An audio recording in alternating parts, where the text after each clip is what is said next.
अस्सलाम वालेकुम। Welcome to AF academy. Physics मुश्किल तब लगती है जब हमें इसके कंसेप्ट क्लियर ना हो, लेकिन जब हम फिज़िक्स को स्टेप बाय स्टेप पढ़ते हैं तो ये इजी हो जाती है। आज हम 11th क्लास के सिलेबस को स्टार्ट करेंगे, जिसका हम chapter 12 nuclear and particle physics पढ़ने लगे हैं। इस चैप्टर में हम एटम के अंदर होने वाले प्रोसेस पढ़ेंगे।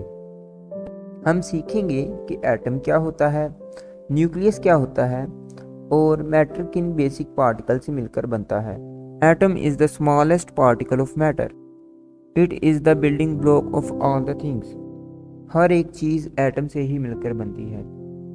एटम के बेसिकली दो पार्ट होते हैं, एक इलेक्ट्रॉन और एक न्यूक्लियस। इलेक्ट्रॉन जो कि न्यूक्लियस के गिर्द ऑर्बिट्स में रिवॉल्व करता है और न्यूक्लियस एटम के सेंटर में होता है। और अगर बात करें हम न्यूक्लियस की, तो न्यूक्लियस प्रोटॉन और न्यूट्रॉन से मिलकर बनता है। प्रोटॉन पर पॉजिटिव चार्ज होता है, न्यूट्रॉन पर कोई चार्ज नहीं होता और इलेक्ट्रॉन पर नेगेटिव चार्ज होता है।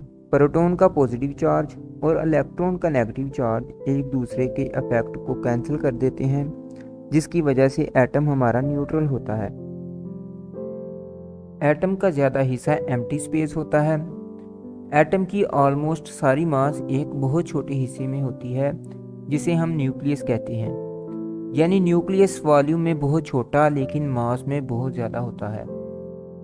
अभी तक हमने सीखा है कि एटम का न्यूक्लियस बहुत छोटा होता है, न्यूक्लियस प्रोटॉन और न्यूट्रॉन से मिलकर बनता है, एटम का ज़्यादातर हिस्सा खाली होता है और इलेक्ट्रॉन्स न्यूक्लियस के गिर्द मूव करते हैं।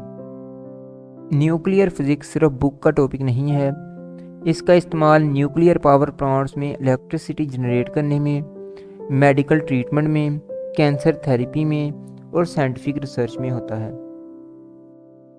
इस चैप्टर में हम सीखेंगे nuclear forces, radioactivity, half life, nuclear fission और फ्यूजन, मास एनर्जी रिलेशन और पार्टिकल फिजिक्स के बेसिक पार्टिकल्स के बारे में। Thanks for watching AF academy. अल्लाह हाफिज़।